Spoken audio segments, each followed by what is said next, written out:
Hello and welcome to smart learning. আজকে আমরা Indian পলিটির M লক্ষ্মীকান্তের chapter 11 অর্থাৎ basic structure of the constitution নিয়ে আলোচনা করব। অধ্যায়টি অত্যন্ত গুরুত্বপূর্ণ। বেসিক স্ট্রাকচার বারবার ফিরে আসবে বিভিন্ন জাজমেন্টে। জুডিশিয়ারির ক্ষেত্রে এটাকে একটা রিভলিউশন বলা যায়, একটা বিপ্লব বলা যায়, বেসিক স্ট্রাকচার। তো এর আগে বিভিন্ন অধ্যায়ে আমরা বেসিক স্ট্রাকচার কথাটা পেয়েছি। কোন মামলাতে এসেছে, কিভাবে এসেছে, সেগুলো আমরা অল্প বিস্তর জেনেছি। এই অধ্যায়ে সেটা ডিটেলসে রয়েছে এবং বেসিক স্ট্রাকচার জিনিসটা কী সে সম্পর্কে আমরা একটা স্বচ্ছ ধারণা এই অধ্যায় থেকে তৈরি করতে পারবো। তো ইমার্জেন্স অফ দ্য বেসিক স্ট্রাকচারটা কীভাবে এলো, কীভাবে উৎপত্তি হলো। The question whether fundamental rights can be amended by the parliament under article 368 came for consideration of the Supreme Court within a year of the Constitution coming into force. তাহলে fundamental rights আমরা জানি মৌলিক অধিকার, অত্যন্ত গুরুত্বপূর্ণ বিষয়। সংবিধানের part 3-তে মৌলিক অধিকার রয়েছে। সেই মৌলিক অধিকার পার্লামেন্ট কি অ্যামেন্ডমেন্ট করতে পারে? আর্টিকেল 368 অনুযায়ী এর আগের অধ্যাতেই আমরা পড়েছি অ্যামেন্ডমেন্ট প্রসিডিওর। তো সেই আর্টিকেল 360 অনুযায়ী ফান্ডামেন্টাল রাইটসকে কি পার্লামেন্ট পরিবর্তন করতে পারে, অ্যামেন্ড করতে পারে? এই জিনিসটাই কিন্তু, এই প্রশ্নটাই উঠে আসে সংবিধান তৈরির মাত্র 1 বছরের মধ্যেই। এই প্রশ্নটা কিন্তু উঠে আসতে থাকে। In the Shankari Prasad case 1951, এই শঙ্করী প্রসাদ কেসে কিন্তু 1951 সালে the constitutional validity of the first amendment act 1951 which cartel the right to property was challenged. তো এইখানে কিন্তু দেখা যাচ্ছে কি, আমরা জানি রাইট টু প্রপার্টি অর্থাৎ প্রপার্টির যে রাইটস, সম্পত্তির যে অধিকার, সেটা কিন্তু আগে ফান্ডামেন্টাল রাইটসের মধ্যেই ছিল।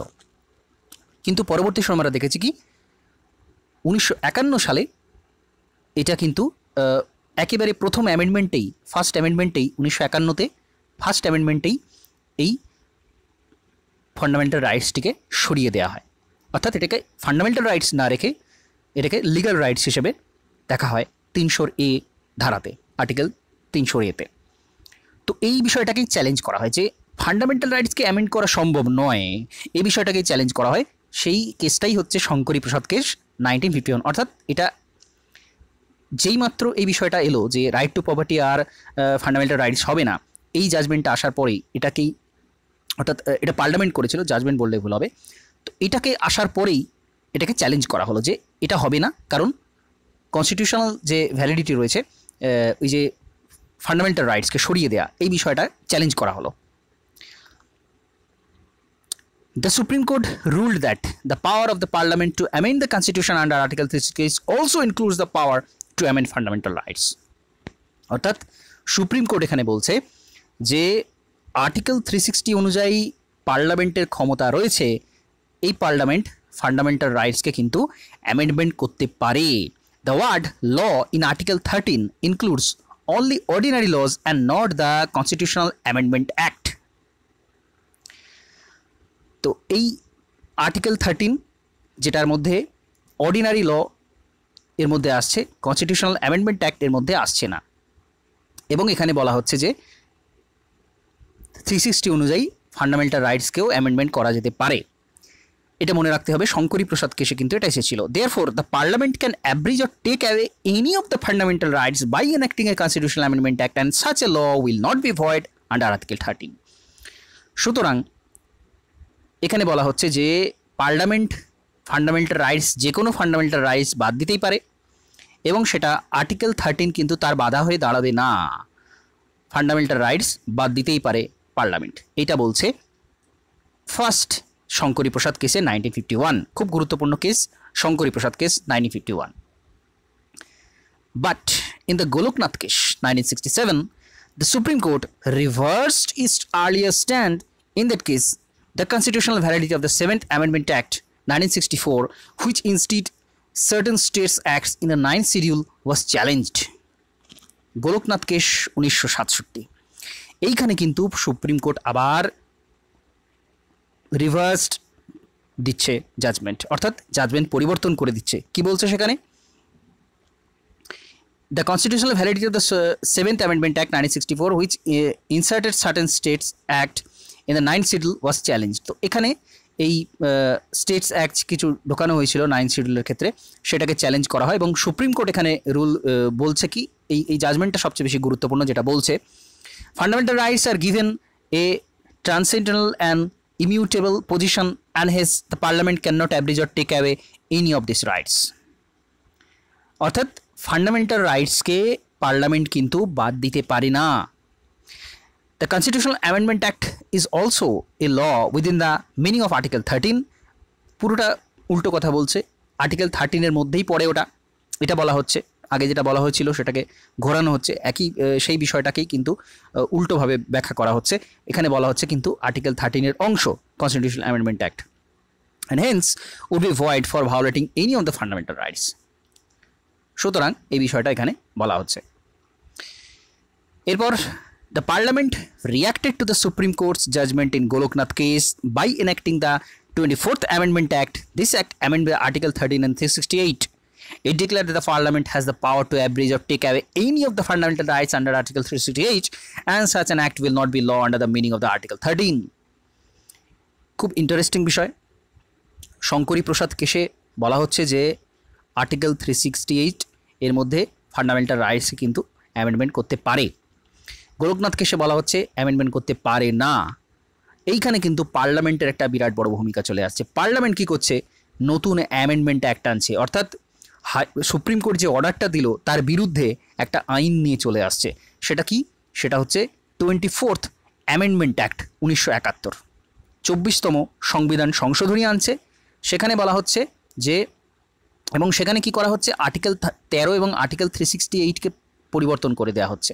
এর একটা বিরাট বড় ব্যাপার। এর আগে এখানে এই অংশের যে ব্যাখ্যা দেওয়া হয়েছিল, সেই ব্যাখ্যা দেওয়ার যে জায়গাগুলো ছিল সেইগুলোকে পরিবর্তন করে দেওয়া হলো, যাতে করে ওই ব্যাখ্যাটার ভ্যালিড না থাকে। খুব ইন্টারেস্টিং বিষয়। এটা পার্লামেন্ট করলো 24তম সংবিধান সংশোধনী, অত্যন্ত গুরুত্বপূর্ণ 1971-এ, যে এখানে এই অ্যামেন্ডমেন্ট অ্যাক্টটা আনছে। Declare that the parliament has the power to abridge or take away any of the fundamental rights under Article 368. Article 360 অনুযায়ী পার্লামেন্ট যে কোনো ফান্ডামেন্টাল রাইটসকে বাদ দিতে পারে বা পরিবর্তন করতে পারে, and such an act will not be law under the meaning of Article 13. এবং এই ধরনের আইন কিন্তু আর্টিকেল 13-এর মধ্যে আসবে না। যেগুলো অবস্ট্যাকল হিসেবে আসছিল অ্যামেন্ডমেন্ট করার, ফান্ডামেন্টাল রাইটস পরিবর্তন করার যেগুলো বিষয় আসছিল, সেই জায়গাগুলোকেই সরিয়ে দেওয়া হলো আর্টিকেল 13 এবং আর্টিকেল 368 থেকে। খুব গুরুত্বপূর্ণ বিষয়, 24তম সংবিধান সংশোধনী যেটা করা হলো। However, in the Keshavananda Bharati case 1973, the most important case in the history of Indian judiciary, Kesavananda Bharati case খুব গুরুত্বপূর্ণ কেস। 1973-এ হয়েছিল কেশবানন্দ ভারতী কেস।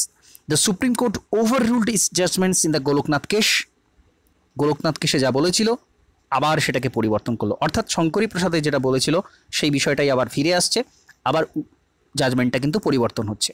এখানে কি বলছে? It upheld the validity of 24th amendment act 1971 and stated that, অর্থাৎ 24তম সংবিধান সংশোধনীকে এরা মেনে নিচ্ছে, জুডিশিয়ারি মেনে নিচ্ছে এটা। সেখানে কি বলছে? Parliament is empowered to abridge or taken away any of the fundamental rights. At the same time, it's laid down a new doctrine of the basic structure or the basic features of the constitution.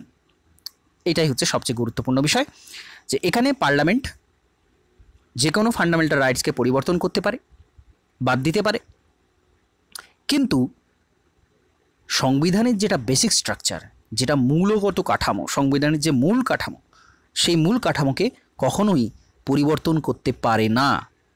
Rule that the constituent power of the parliament under Article 368 does not enable it to alter the basic structure of the constitution. সুতরাং article 360 অনুযায়ী কিন্তু basic structure সংবিধানের পরিবর্তন করা যায় না।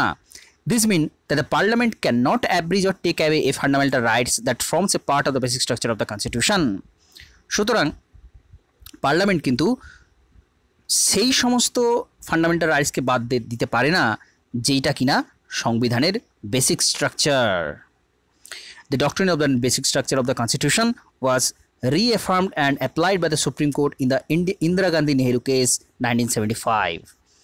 তো এখানেই কিন্তু কেশবানন্দ ভারতী কেসে বেসিক স্ট্রাকচার বিষয়টা আসছে এবং সেটা অ্যাপ্লাই হচ্ছে কোথায় দেখা যাচ্ছে এরপরে নেহেরু গান্ধী কেসে অ্যাপ্লাই হচ্ছে, খুব গুরুত্বপূর্ণ কেস।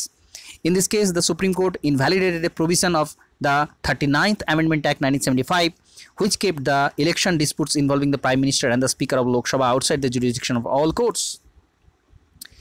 তো এটা আমরা যদি ইতিহাস পড়ে থাকি, স্বাধীন ভারতের ইতিহাস, সেখানে দেখব ইলেকশন ডিসপুট আসছে, নেহেরু গান্ধীর বিরুদ্ধে অভিযোগ উঠছে যে 1975-এ যে ইলেকশন হয়েছিল সেখানে ডিসপুট দেখা দিয়েছিল, উনি কিন্তু সোজা পথে সহজ পথে ইলেকশন জিতে আসেননি। এলাহাবাদ কোর্ট, এটা হাইকোর্ট, এটা রায় দিয়েছিল। পরবর্তী সময়ে বিরাট বড় একটা পরিবর্তন আসে ভারতের পার্লামেন্টের ইতিহাসে বলা যায় বা জুডিশিয়ারির ইতিহাসে বিরাট বড় পরিবর্তন আসে। এমার্জেন্সি ডাকা হয়, লাস্ট যে এমার্জেন্সি, ন্যাশনাল এমার্জেন্সি ডাকা হয়, ইন্টারনাল ডিস্টারবেন্সের অজুহাতে ইমার্জেন্সি ডাকা হয় এই সময়তে 1975-এর সময় এমার্জেন্সি।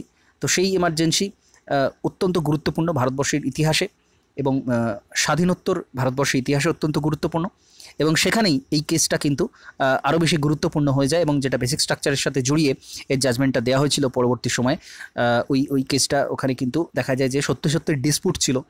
তো সেখানে কি করছে 39তম অ্যামেন্ডমেন্ট অ্যাক্ট যেটা ওরা করেছিল, তারপরে যে অনেক পরিবর্তন করেছিল আমরা দেখব পরবর্তীকালে 42তম সংবিধান সংশোধন 1976, যেটাকে মিনি কনস্টিটিউশন বলা হয়, সেটাও কিন্তু হয়েছিল ওই এমার্জেন্সির আবহে, যাতে করে একটা বিরাট বড় পরিবর্তন এসেছিল। The court said that this provision was beyond the amending power of the parliament as it affected the basic structure of the constitution.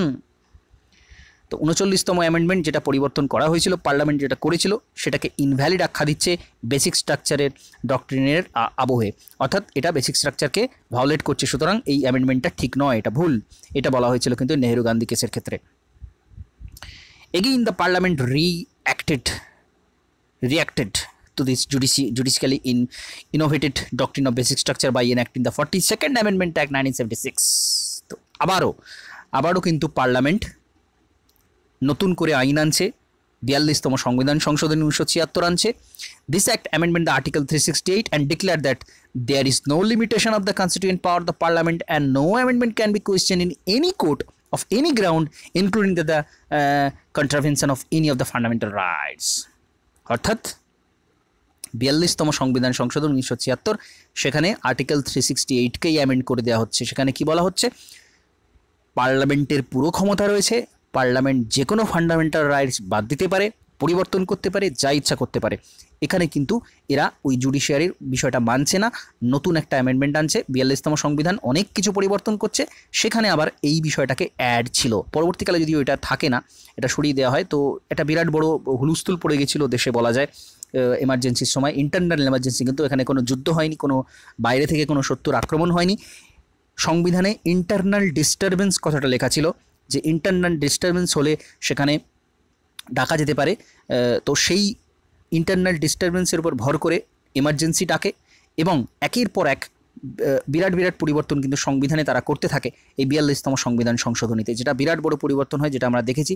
প্রিয়াম্বেলে নতুন শব্দযুক্ত হয়েছিল, আরও অনেক পরিবর্তন হয়েছিল। তার সাথে সাথে এই পরিবর্তনটাও কিন্তু এরা করে যে পার্লামেন্টের হাতে পুরো ক্ষমতা 100% ক্ষমতা দিয়ে দেওয়া হয়, যে তারা যে কোনো আইন, যে কোনো কিছু সংবিধানে যা খুশি পরিবর্তন করতে পারে, বেসিক স্ট্রাকচারকে কিন্তু মানছে না তারা, এখানে দেখা যাচ্ছে। তো খুব গুরুত্বপূর্ণ বিষয়, এটা কিন্তু 42তম সংবিধান সংশোধনীতে হয়েছিল, খুব গুরুত্বপূর্ণ বিষয়টা। However, the Supreme Court in the Minerva Mill case invalidated this provision as it included judicial review, which is a basic structure of the Constitution. Minerva Mill case আবারও একটা গুরুত্বপূর্ণ case, 1980। invalidated this provision as this included judicial review, which is a basic structure of the Constitution. সেখানে কিন্তু পরবর্তী সময় দেখা যাচ্ছে basic structure এর মধ্যে এটাকে ইনভ্যালিডেট করা হয়, কারণ এই জুডিশিয়াল রিভিউর বিষয়টা কিন্তু আসবে না, এটা হতে পারে না। অর্থাৎ একটা জাজমেন্ট দেওয়া হলো বা একটা আইন এলো, সেটাকে আবারও বিচার করে দেখা, জুডিশিয়াল রিভিউ, পুরোপুরি বিচার ব্যবস্থাকে পুনর্বিবেচনা করা, এই পুনর্বিবেচনা করা বিষয়টা কিন্তু সব সময়তেই থাকতে হবে, কারণ এটা বেসিক স্ট্রাকচার, এটা সংবিধানের মূলগত কাঠামো। এই অধিকারটা থাকা উচিত প্রত্যেকের, যে কোনো জাজমেন্টকে আবারও বিবেচনা করা, পুনর্বিবেচনা করা, জুডিশিয়াল রিভিউ করা। সেই বিষয়টা মিনার্ভা মিল কেসে বলা হচ্ছে। খুব গুরুত্বপূর্ণ মিনার্ভা মিল্কেস জুডিশিয়াল রিভিউর কথা বলা হচ্ছে, applying the doctrine of basic structure with respect to article 368 and court held that, court বলছে কি, since the constitution had conferred a limited amending power on the parliament cannot under the exercise of that limited power enlarge that very power into an absolute power. Indeed, a limited amending power is one of the basic structures of the constitution and therefore the limitation of that power cannot be destroyed. খুব গুরুত্বপূর্ণ এখানে statement দেওয়া হচ্ছে যে limited power of the পার্লামেন্টের 100% সভারিং ক্ষমতা কিন্তু থাকা উচিত নয় কোনো ডেমোক্রেসিতে। তাহলে পার্লামেন্টের যদি মেজরিটি থাকে, পার্লামেন্ট কিন্তু দেশের সমস্ত কিছু পাল্টে দিতে পারে, সংবিধানটাকে পুরোপুরি পরিবর্তন করে দিতে পারে, 100% চেঞ্জ করে দিতে পারে সংবিধান। সেটা কখনোই কাম্য নয়। এখানে বলা হচ্ছে সেটা যে পার্লামেন্টের কখনোই সভারিং পাওয়ার সেটা থাকতে পারে না, পুরোপুরি 100% থাকতে পারে না, লিমিটেড অ্যামেন্ডিং পাওয়ার থাকতেই হবে। তো এই বিষয়টাকে আনা হয়। In other words, Parliament cannot under Article 366 expand its amending power so as to acquire for itself the right to repeal or abridge the constitution or destroy its basic structure. সুতরাং parliament article 368 অনুযায়ী যে কোনো আইন পরিবর্তন করতে পারে না, যে কোনো বেসিক ফিচার্স পরিবর্তন করে দিতে পারে না আর্টিকেল 360 অনুযায়ী। A doctrine of limited power cannot by the exercise of the power convert the limited power into an unlimited one. সুতরাং আনলিমিটেড পাওয়ারে কখনোই এরা পরিবর্তন করতে পারে না, এরা সংবিধানকে পুরোপুরি পরিবর্তন করে দিতে পারে না। সুতরাং এই লিমিটেড অ্যামেন্ডিং পাওয়ার হচ্ছে একটা বেসিক ফিচার্স, একটা বেসিক স্ট্রাকচার, লিমিটেড অ্যামেন্ডিং পাওয়ার। পার্লামেন্টের কাছে 100% অ্যামেন্ডিং পাওয়ার কখনোই দেওয়া উচিত নয়। তাহলে এরা কিন্তু সংবিধানের একটা বিরাট বড় পরিবর্তন 100% পরিবর্তন করে ফেলতে পারে, দেশের সমস্ত কিছু পাল্টে দিতে পারে শুধুমাত্র এই পাওয়ারটা যদি দেওয়া হয় তাদেরকে সব কিছু পরিবর্তন করে দেওয়ার। সুতরাং বেসিক স্ট্রাকচারকে রাখতে হবে। এই বিষয়টা কিন্তু মিনার্ভা মিল্কেস অত্যন্ত গুরুত্বপূর্ণ ফাইনাল জাজমেন্টটা বলা যায়, কারণ এরপরে এই বিষয়ে আর কোনো কেস হয়নি। যদিও এখানে আর একটা বলা হচ্ছে যে 1981-এ Waman Rao case, Supreme Court adhered the doctrine of the basic structure and further clarified that it would apply the constitutional amendment enacted after April 24, 1973. তো সুতরাং এখানে আরও একটা গুরুত্বপূর্ণ বিষয় এখানে বলা হচ্ছে, যেটা পরিবর্তনের কিছু কথা নয়, কিন্তু বলা হচ্ছে যে বেসিক স্ট্রাকচার জিনিসটা অ্যাপ্লাই হবে, এর পূর্ববর্তী কোনো বিষয়ে, এর পূর্ববর্তী জাজমেন্টে অ্যাপ্লাই হবে না। অর্থাৎ যা কিছু হয়ে গেছে সেই বিষয়ে আর কিছু হস্তক্ষেপ সুপ্রিম কোর্ট করবে না। কিন্তু 1973 24 এপ্রিল এর পর থেকে এই বেসিক স্ট্রাকচারটা কিন্তু সমস্ত ক্ষেত্রে অ্যাপ্লাই হবে। এর আগে যা কিছু পরিবর্তন করে ফেলেছে পার্লামেন্ট, সেখানে আর কিছু হাত দেওয়া হবে না। কিন্তু এর পরবর্তী সময়ে যতগুলো হয়েছে সেই কেসগুলো কিন্তু ভ্যালিডেট, সেইগুলো কিন্তু পরিবর্তন করা হবে। এটা বলছে 1981-তে, এবং 1973-এর এই ডেটটা কিন্তু খুব গুরুত্বপূর্ণ একটা ডেট, 24 এপ্রিল 1973। এখানে কিন্তু এটা বলা হচ্ছে কেশবানন্দ ভারতী ক্ষেত্রে। তো অত্যন্ত গুরুত্বপূর্ণ বিষয়, এখানে প্রত্যেকটা লাইন গুরুত্বপূর্ণ, প্রত্যেকটা লাইন অত্যন্ত গুরুত্বপূর্ণ বিষয়। বেসিক স্ট্রাকচারের সমস্ত কিছু গুরুত্বপূর্ণ, খুব ছোট অধ্যায়, কিন্তু প্রত্যেকটা বিষয় অত্যন্ত গুরুত্বপূর্ণ। Element of the basic structure. The present position is that the Parliament under Article 366 can amend any part of the Constitution, include the fundamental rights, but without affecting the basic structure of the Constitution. সুতরাং যে কোনো কিছু পরিবর্তন করতে পারলে পার্লামেন্টের ক্ষমতা আছে, কিন্তু বেসিক স্ট্রাকচার পরিবর্তন করতে পারে না। এখন প্রশ্ন হচ্ছে বেসিক স্ট্রাকচার জিনিসটা কি, কোনটাকে বেসিক স্ট্রাকচার বলা হবে? সেইটা কিন্তু বেসিক স্ট্রাকচারের কোনো সংজ্ঞা সেটা কিন্তু কোর্ট কিন্তু দেয়নি। সুপ্রিম কোর্ট থেকে কিন্তু বেসিক স্ট্রাকচারের কোনো সংজ্ঞা দেওয়া হয়নি, বা সেটা সংবিধানে তো উল্লেখ ছিলই না, কেশবানন্দ ভারতীকে সে এসেছে। কিন্তু বেসিক স্ট্রাকচার কি সেই জিনিসটা এখানে কিছুটা বলা রয়েছে। However, the Supreme Court yet to define or clarify to what constitutes the basic structure of the Constitution. সুতরাং এটা এখনও পর্যন্ত সুপ্রিম কোর্ট কিন্তু ক্লিয়ার করে বলেনি। From various judgment, the following have emerged as basic structure of the Constitution or elements, components, ingredients or basic structure of the Constitution. সুতরাং এগুলো আমরা শুধুমাত্র জাজমেন্ট থেকে বের করতে পারি, যে এইগুলো বেসিক স্ট্রাকচার। সেগুলো কি? সুপ্রিমেসি অফ দ্য কনস্টিটিউশন, সংবিধান সবার উপরে, সেই সুপ্রিম কনস্টিটিউশন আমাদের। Sovereign democratic republican nature of the Indian polity, সার্বভৌম, গণতান্ত্রিক এবং এই রিপাবলিক যে বিষয়টা সেটা কিন্তু এখানে আসছে। তো এই বিষয়গুলোকে কিন্তু কখনোই পরিবর্তন করা যাবে না। সার্বভৌমত্ব কখনো হরণ করা যাবে না। আমাদের যে গণতান্ত্রিক পদ্ধতি আছে সেটাকে কখনোই পরিবর্তন করে দেওয়া যাবে না, বা আমাদের যে রিপাবলিকান নেচার আছে সেটাকেও কিন্তু কখনোই পরিবর্তন করে দেওয়া যাবে না। Secular character of the constitution, secular থাকবে, আমাদের সংবিধান সেকুলার থাকবে, কোনো বিশেষ ধর্মকে সেখানে প্রমোট করা হবে না। এই বিষয়টাও একটা বেসিক স্ট্রাকচারের মধ্যে পড়ে।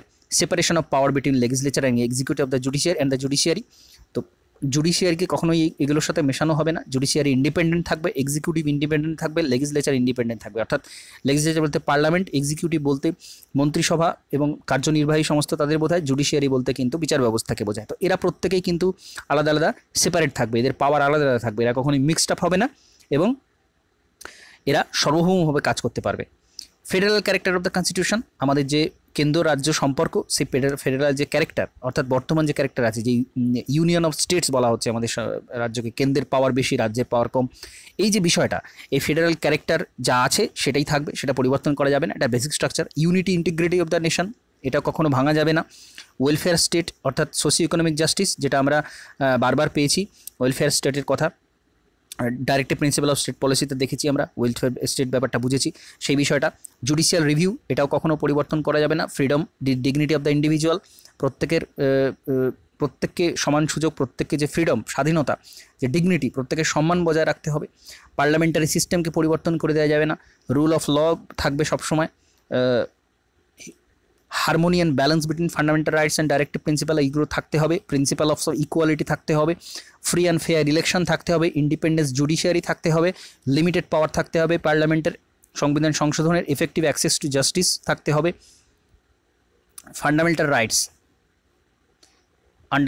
Principles of underlying fundamental rights, তো এই বিষয়টা থাকতে হবে। ফান্ডামেন্টাল রাইটসের যে প্রিন্সিপালসগুলো আছে, যে বৈশিষ্ট্যগুলো আছে, সেগুলোকে পরিবর্তন করা যাবে না।